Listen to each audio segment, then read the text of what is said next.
the CBS Broadcast Center in Los Angeles, this is CBS 2 News at 11 a.m. Hi, everybody. I'm Jeff Michael. Good morning to all of you. I'm Sharon Tay. Lots of emotions in Santa Ana this morning as Orange County supervisors debate the massive homeless problem plaguing the area. Thousands of protesters and advocates have swarmed the meeting to make their voices heard. CBS 2's Cara Finstrom is live in Santa Ana, where people are pretty anxious to see what's going to happen today. Cara. Yeah, huge crowd out here today, Jeff and Sharon, and we've seen some tense moments out here with some words exchanged, but no problems at this point. Take a look over here. That is the Board of Supervisors meeting going on inside of the building. You can see the people lined up outside. Every seat inside is taken. The overcapacity room also filled. And then if we pan over and give you a look at the people outside here, you can see all the signs. The Sheriff's Department tells us they counted at least half a dozen buses arriving here. They estimate at least 2,000 people have lined up here outside this board meeting and inside to watch what's taking place inside. Let's give you a listen to what we heard a little earlier. No tent city! No tent city!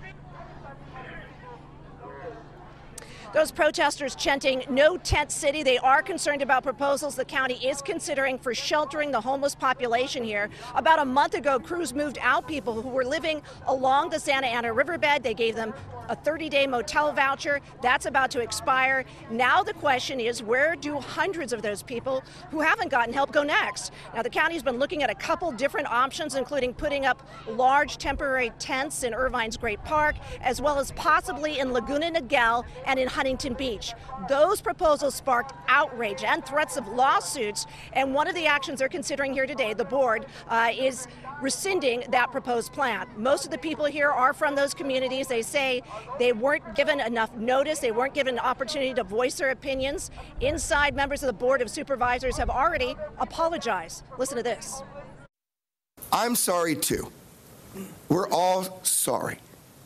We can do better. We know we can do better. We're a big county. We're a smart county. We're an influential county.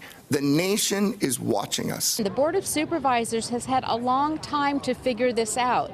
They've had a number of years to do it, and when they handed out the first hotel voucher, they knew they had 30 days. They still did not come up with the plan.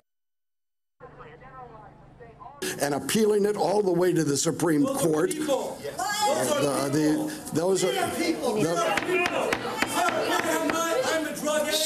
Sir, sit down. All right.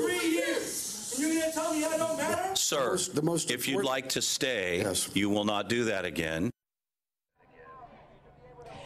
And that's some of the disruption we have seen inside. The board meeting still underway. About 100 people have signed up to speak. They are being given 1 minute each. So this could go on for a couple of hours. We're giving you another live look now at the crowd out here. The board is under pressure from a judge to make arrangements for those people who were displaced. So they have got to come up with some solutions. And they're working on that inside right now, listening to people. Jeff, Sharon will keep you updated throughout the day. But it looks like are going to be here for a couple of hours as all of this is talked about today. I have a small feeling that it's going to last a lot longer than that. Cara, thank you. That is not all that's on the agenda today. Supervisors are also discussing sanctuary cities. Supervisor Sean Nelson wants to either join the lawsuit Attorney General Jeff Sessions filed that challenges California sanctuary cities laws, or have the county file its own lawsuit. 2 people who were shot in an attempted carjacking overnight are recovering in the hospital. The gunman is still on the run.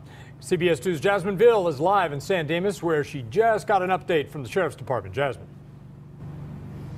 Yeah, Jeff, we just heard from a lieutenant here at the sheriff's station. He tells us that the man and the woman who were shot during this attempted carjacking are boyfriend and girlfriend, and they are expected to survive. As for the suspect, they now believe that he took off in a gray sedan. Let's get to some video where this attempted carjacking and shooting happened along this remote stretch of Highway 39 right near the San Gabriel Reservoir. Late last night, shattered glass marks the spot in a dirt turnout where sheriff deputies say the suspect fired into that Nissan after walking up to the couple in the car and demanding that they get out. When the 20-year-old man and 19-year-old woman refused, He shot at them several times, right through the windows. The couple then took off down the Canyon Road until finally coming to a stop at 11th Street. And deputies went back to mile marker 23 to look for evidence. I want to show you that from overnight. A witness who did not want to be identified was on the highway and heard the gunshots. He says the woman was hit several times in the body and the man in the head. I saw a car go up. I heard like 6 gunshots go bam, bam. I was tripping out. And then 4 cars came down, 1 first, and then 3 followed after. And then the victims came down, and the guy was in bad shape. And the girl was asking for help. And I don't know how she was driving. She was also shot. The victims saw that they were shot. They sought assistance, so they drove down Highway 39. And while driving down, they dialed 911, contacted the Zoo PD. So again, the suspect said to be in his early 20s, wearing a gray hooded sweatshirt and possibly last seen driving away in a gray sedan. As for the victims, again, a man and woman, he was in critical condition, but he made it out of surgery okay. And the woman, Jeff and Sharon, is stable. Jasmine Veal reporting. Jasmine, thank you. Tragedy for a family in Rancho Palos Verdes. A man was killed in a house fire. 2 others were injured, including his mother. CBS 2's Candace Crone is live in RPV with the story. Candace. Yeah, several neighbors just identified the victims as 86-year-old Norma Burns and her son Kelly, who's in his 50s. Firefighters busted out that front window you see there to try and rescue the victims, but for one of them, it was just too late. Mostly just heard the rumblings of the fire trucks, and from our perspective, we could see a little bit of a flame. Firefighters say this burned out house was fully engulfed when they arrived just after 12:30 this morning. Inside, a woman and her adult son. Neighbors who did not want to talk on camera say firefighters pulled both people out of the home, but it was too late for the man. He died. His mother was taken to the hospital for smoke inhalation. I feel horrible for the family. I'm hoping that she's able to recover. Investigators say the victim's 2 cats also died. People who live next door say the man recently injured his foot and had to use a wheelchair. They're devastated they'll no longer see one of their neighbors. And that 3rd person injured was a firefighter. He was treated for smoke inhalation. At last check, the cause of this fire is still under investigation. I'll send it back to you guys in the studio. All right, Candace. Investigators are trying to figure out what caused an explosion and a fire that destroyed that home in Claremont. The owner wasn't there when it happened, but boy, neighbors who were home say it felt like an earthquake. The explosion was so strong it blew out windows of a home next door. Damaged a car as well. But even after all of that, nobody got hurt. Incredible. There is a possibility that a body found in Northern California could be a local aspiring model who was reported missing. Now, the Nevada County Sheriff's Office confirms that human remains were found in a wildlife area in Nevada County, I should say, 50 miles northeast of Sacramento. A TV station there is quoting a source that the case may be linked to the search for Adea Shabani. She was last seen about a month ago in Hollywood. And what's more, she was reportedly involved with Christopher Spotts, who killed himself at the end of a police pursuit just last Friday. Officers started chasing him because of his links to Shabani. And in Sacramento, the State Department of Justice is now joining the investigation into the shooting death of Stephen Clark. California Attorney General Javier Becerra announced the Department of Justice is going to provide independent oversight of that investigation. The 22-year-old was shot multiple times and killed last week by 2 police officers who thought he had a gun. Turns out he was only holding a cell phone. Police Chief Daniel Hahn promised there would be unprecedented transparency during the investigation. We released body-worn camera and helicopter video in unprecedented fashion within 3 days because that was the right thing to do for our community. Stephen Clark leaves behind 2 young children. And there's a major development in another high-profile case. Today, the Louisiana Attorney General announced 2 white officers will not face criminal charges in the shooting death of a black man.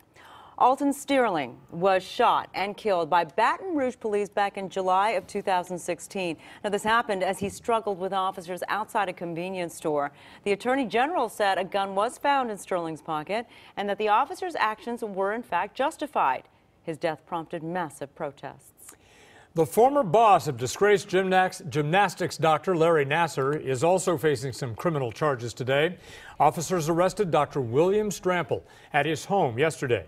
The former Michigan State University dean now faces 4 charges, including neglecting his duties and criminal sexual assault. The 70-year-old has been accused of inappropriately touching a student and saving nude photos of female students on his computer. Strample is expected to be arraigned today. All right, it's another beautiful day. The winds have kind of died down, wouldn't you say? Oh, I tried to make that guess once, and Danielle told me I was a little off. Rough? Okay. So I'm just going to wait until she says what do you what's think? happening. I'm going to say Sharon's right. They're starting to wind down. Sorry, Dad. I love when that happens. I can't. But sometimes I can touch You're right. you. Yeah. All right.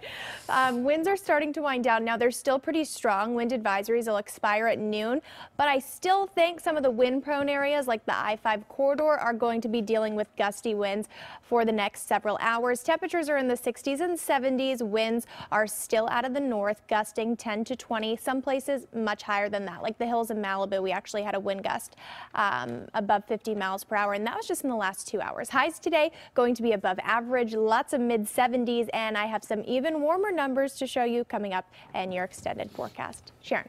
All right, Danielle, the state of California is suing the Trump administration over what's in the 2020 census. We're going to show you why lawmakers aren't happy about it. Dan, did you already get the flu this season? You think you're over it? Find out why the health department says this year you can get it again. No. And stirring up problems, why some people are steaming mad over Starbucks' newest store in California.